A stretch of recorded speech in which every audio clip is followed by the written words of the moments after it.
Halo Sobat Apip, kembali lagi di video panduan praktis peningkatan kapabilitas Apip.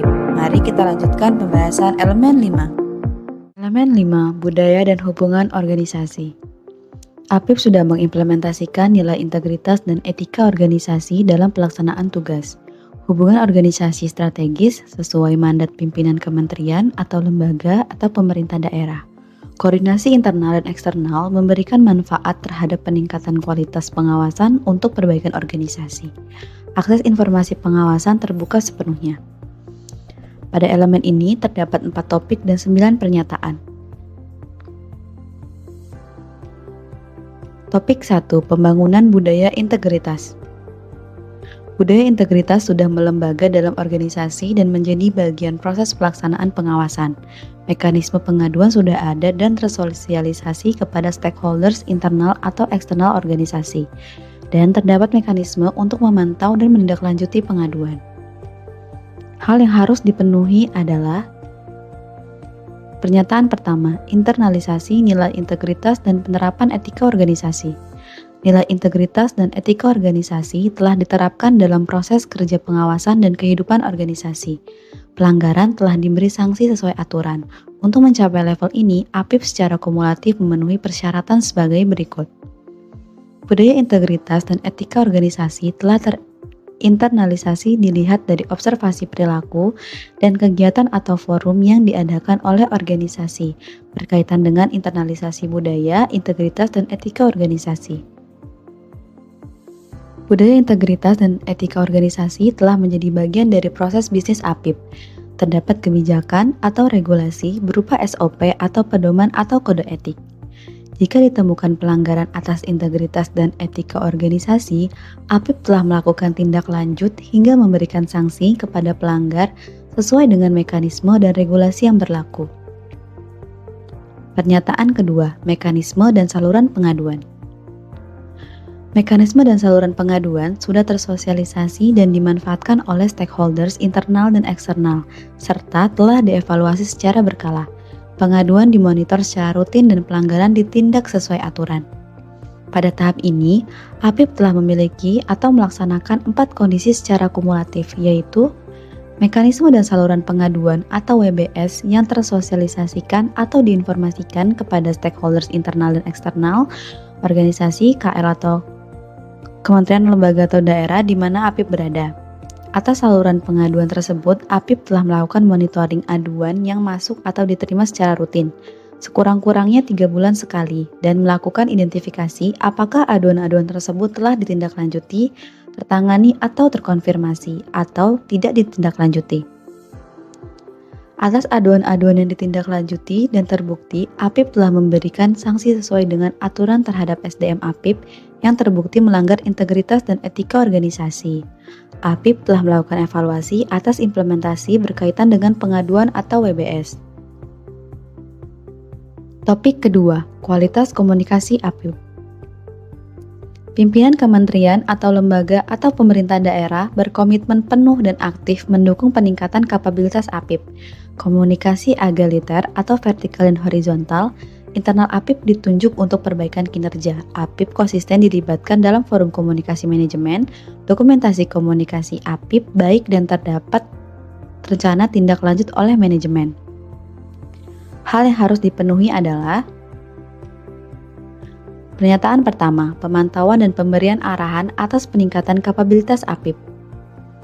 Pimpinan kementerian, lembaga, atau daerah telah ikut berpartisipasi aktif dan memberikan arahan dalam proses penilaian kapabilitas Apip guna mencapai indikator kinerja organisasi yang telah ditetapkan.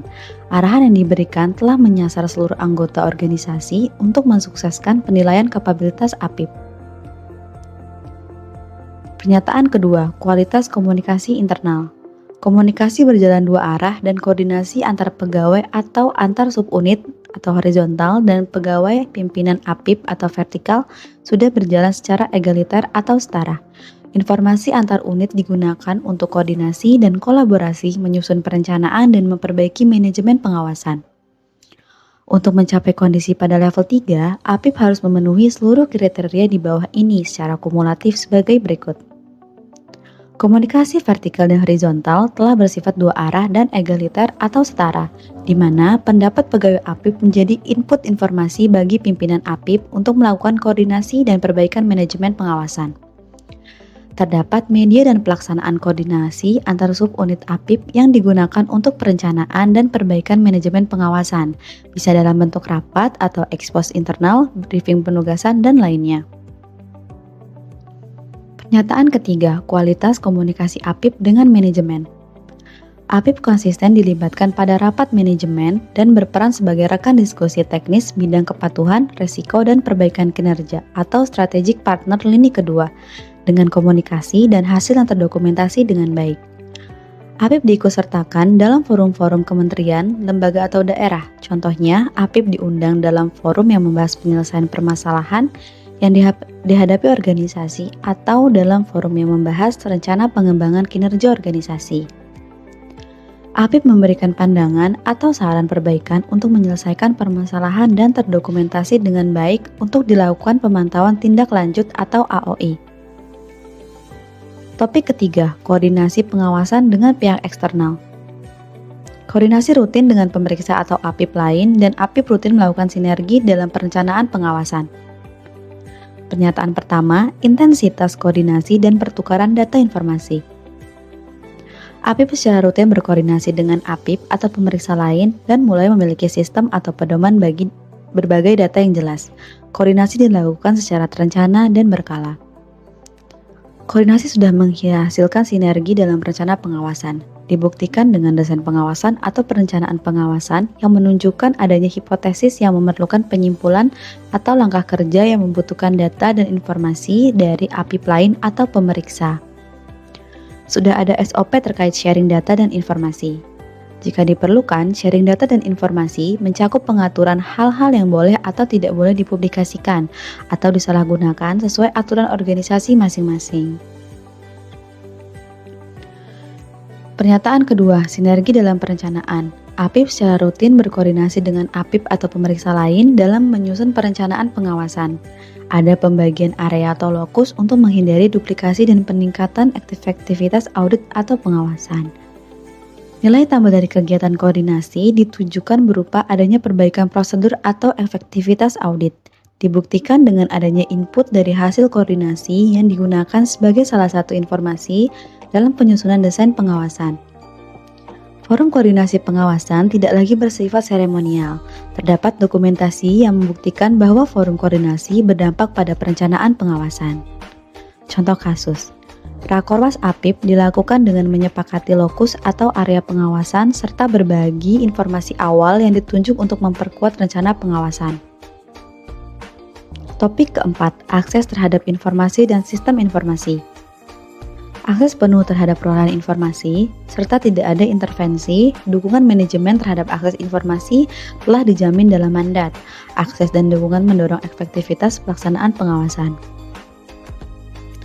Hal yang harus dipenuhi adalah pernyataan pertama, akses informasi dan dukungan pimpinan.